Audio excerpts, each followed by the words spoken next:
Another one? Okay, so for those who don't know what in God's name is happening again, pretty much what you're looking at is the new updated version of the Studio Series prototype of Devastator, and it just looks awesome. We're just gonna have a little look at its design, and then I'll let you know what I think at the end. So here's the front view of Devastator, and it actually doesn't look that bad. It actually looks really movie accurate in my opinion. Like, sure, the legs look a little too big for his body, but other than that, the proportions and whatnot, like the way he's slunched over and such, it actually looks really movie accurate. Yes, he is also still very mistransformed, mainly with the arms. Hightower and Scrapper are on the wrong arm place. It also looks like that Scrapper just died. Going down the lower waist section, I can see that, Devastator's like waist and legs, they actually don't look that bad. The original prototype image we got just looked horrible, but this one actually looks much more better. I think that has something to do with Overload also being somewhat mistransformed as well.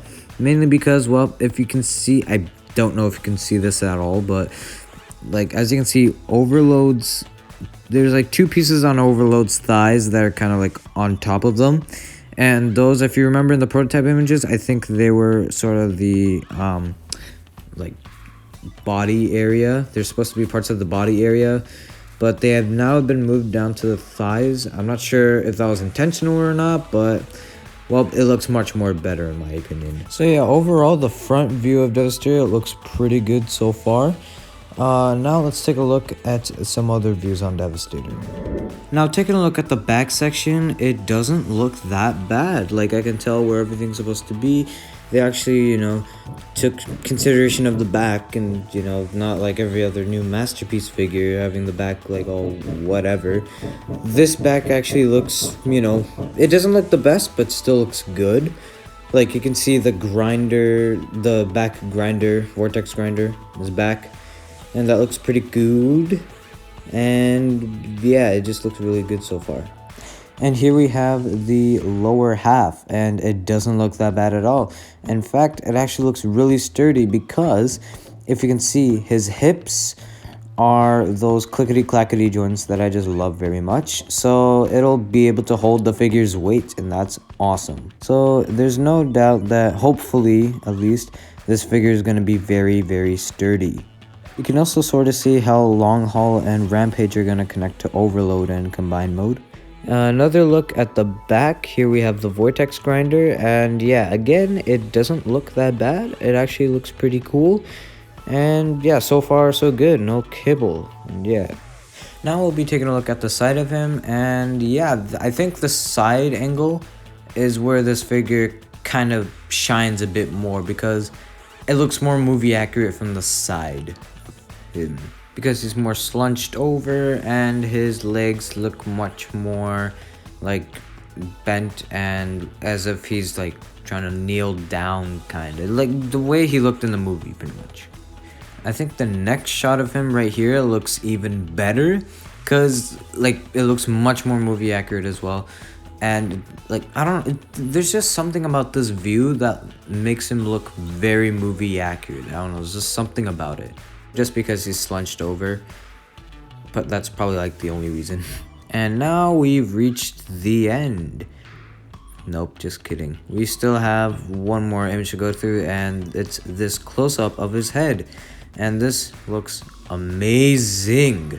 Yes, I also do understand that a lot of people already have Scavenger and Mixmaster, but still, it just looks really good. The head sculpt is amazing.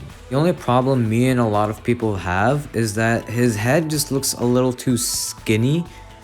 Like, as you've seen in the movie, his head is pretty bulky, and this one kind of looks a little too skinny for my taste. I think we can also see Overload's head kind of stored in the, like, stomach of Devastator, and that sounds weird. But anyway, I think you can see the back of Overload's head, and well, we can kind of sort of get a sense of what Overload's head sculpt might look like. But I mean, it's there. Just chillin'. Anyway, I think that's gonna do it for the head sculpt of Devastator. So now let's talk about my final thoughts about Devastator himself. Anyway, let's talk about the figure himself. So, overall, not bad at all. I think he's definitely improved over the first few images we got a while back. The main problem with the images a while back was that he was just very chunky, especially around the legs and the body area. He was just very chunky overall. This one, he seems to be more slimmer, kinda. He just looks much more better in these images. Now, for those who think, oh, this is the final product, it looks so horrible. No, it doesn't. It's not the final product. Overload and Scrapper are still in their prototype stages as of right now. So they're still working on Overload and Scrapper. In fact, I think Overload definitely improved over the past few months. And well, yeah, hopefully we get a better Devastator than this. Still not bad, but hopefully we can get a better one. Overall, my final rating for the prototype images for Devastator are a 7 out of 10. Definitely an improvement, but still could improve. But again, these are prototype images, so I'm not too upset about it. So yeah, so that's gonna wrap things up in this video. Thank you so much for watching, and I'll be sure to catch you in the next videos. See you very soon. Oh, come on, you gotta be. Oh, come on, no. Wow, no, wow.